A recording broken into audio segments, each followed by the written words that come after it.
With tears in her eyes, the queen replied, "You say that I am a Moor and you are a Christian, and that such a marriage is impossible. Let me tell you how it can be done. You can easily become a Moor, and then the marriage can take place. As for the maiden you say you're in love with, I believe that is simply an excuse, and the real reason is that I do not please you." Trnt reflected for a moment, and he saw a way by which Christianity would be exalted. He decided to show the queen great love so that she would decide to become a Christian, and smiling, he said, "My reason obliges me to keep the faith I have sworn, but I beg of you, my lady, to receive baptism in the holy and true Christian faith, and with my help you will regain your kingdom. And for a husband I will give you a young and virtuous crowned king. Although I cannot take you as a wife, since I already have one, you would always be my friend." The queen dried her tears and sighed. Your wise words have led me to this decision. Give me baptism quickly, for you are the flower of all those who are baptized."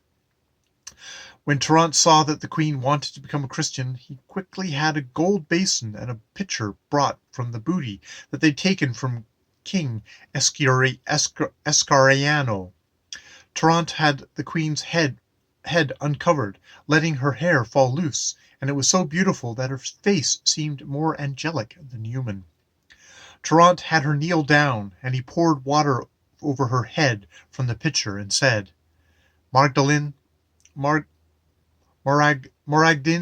I baptize you in the name of the Father, the Son, and the Holy Spirit."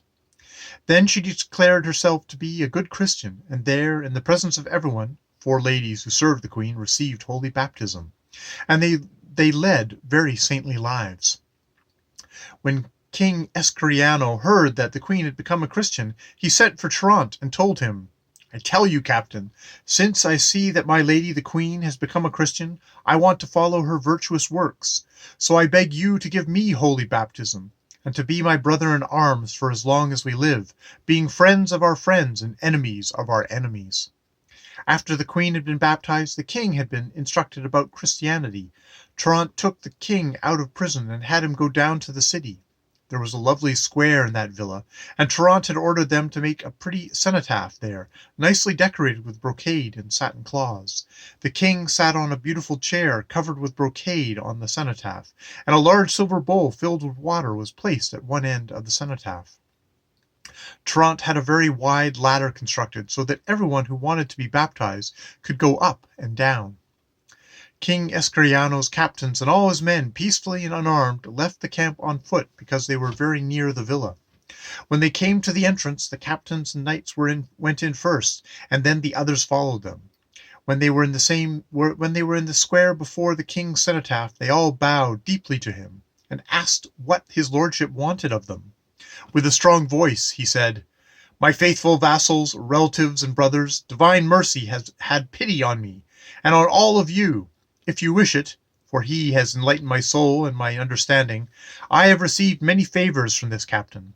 First, he has taken me out of prison and given me freedom. Second, he has instructed me about the holy Catholic faith, so that I know for a certainty that the sect of Mohammed is false and wicked, and those who believe in it are going to a total destruction and condemnation. So I beg you and command you, as good vassals and brothers, to join me and receive baptism. Trust me, you will be receiving baptism for the salvation of your souls. Those who want baptism should not move. Those who do not want baptism, empty the square and leave room for the others." After he had said this, the king took off his outer garments in everyone's presence. Remaining in his shirt, Trnt led him to the bowl, and pouring water from the pitcher over his head, he baptized him, saying, "King Escriano, I baptize you in the name of the Father, and the Son, and the Holy Spirit." Then Trnt baptized almost all the prisoners, for most of them were close relatives of the king. Afterwards, 2 captains and all their lineage were baptized. One of their people was called Blnc, and the other Capcani. On that day more than 6,000 Moors were baptized by Trnt. Others stayed there the next day, and the following days until they were all made Christians. Few of them left, and the most vile were those who did not receive baptism. The news of all this was soon spread throughout Barbary, so that it reached the ears of the kings who were coming to King Escriano's aid. Very angry, they advanced as quickly as they could and took away his entire kingdom. They gave it to the king of Persia and immediately crowned him king. While these kings were conquering King Escriano's lands, messengers came to him daily with the bad news that they were taking his entire kingdom from him, and that he only had the 3 castles that were defending themselves and refusing to surrender.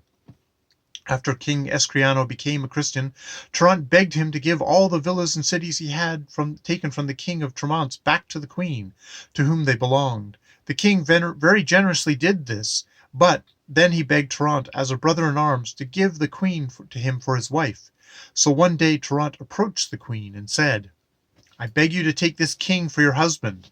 He loves you very much. You already know him, and you would be much better off with him than someone who may not love you."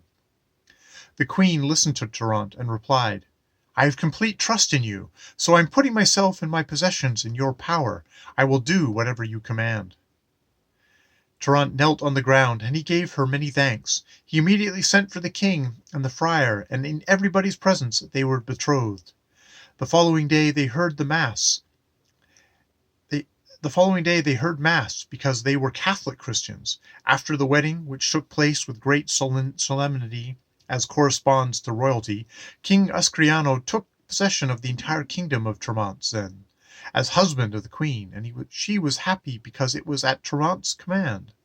The king loved Trent above all others, and there was nothing that he would not do for him, and Trent likewise loved the king and queen.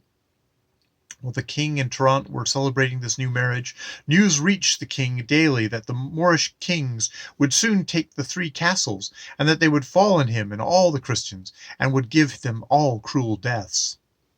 When Trent heard of this, he said, "Sir, we need to think about how we can save our lives. Let's gather all our men and see how many there are prepared to go into battle." "What?" said the commander. "Do you think you're the lord of the whole world? You ought to be satisfied with imprisoning this magnanimous king and go on back to the land you came from. Let us live according to our law, and let the new Christians forget about this so-called holy baptism. If these kings are coming with so many troops, and they find us adhering to their law, they'll have mercy on us."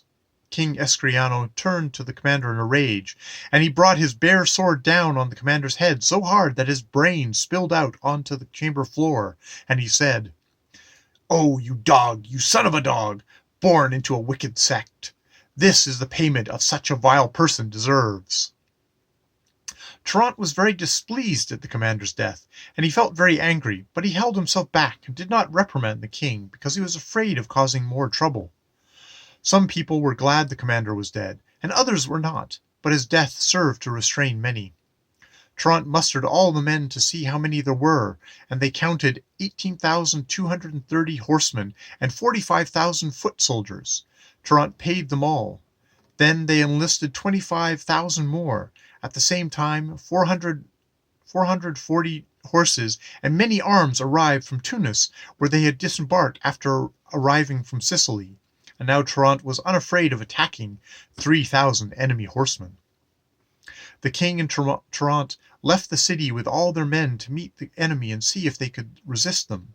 When they were 3 leagues away from them, at the top of a mountain, the Christians could see all the Moorish forces that were coming. They set up their tents in view of each other, and many embassies were sent back and forth. The Moors sent word to King Escriano, telling him and Trent and all the other Christians to convert to Mohammedanism, because if they did not, they would all die a cruel death. When Trent heard this, he mocked them and would not give them a reply. Then the ambassadors became very angry with Trent. They had conquered all of King Escriano's realm, and now they were going to attack him. Trent said, "Sir, they've raised camp, so they'll be here tomorrow. Your lordship can stay here in the city with half the men while I take the other half, and we'll see how well organized they are." "Oh, Trent, I would much rather go with you, and we can leave Lord Argument here as the captain." Trent agreed and made Lord Argument captain, telling him, "Keep your horses saddled and your men armed. When you see a red flag with my arms painted on it, have all your men attack on the right, and we'll destroy our enemy." To reach the Christians, the Moors had to cross over a tall mountain that had many springs. During that night and the following day, Trnt went around the mountain, and he could see all the Moors coming from a great distance. Trnt rode into a dense thicket, and he had all the men dismount and take their ease while he climbed a tall pine tree and watched the enemy come up the mountain. They set up their tents near the springs, and they were still a league away from the city. The ones who followed behind set up camp at the foot of the mountain, where there were beautiful meadows and a canal. The men here had about 4,000 horses. When Trnt saw that nearly half the enemy had dismounted, he and the king attacked their camp and killed so many Moors that the number of corpses stretched out on the ground were a wonder to behold, and there would have been even more if night had not fallen. The Moors up on the mountain heard the cries, but they did not think the Christians would dare come so close to their camp.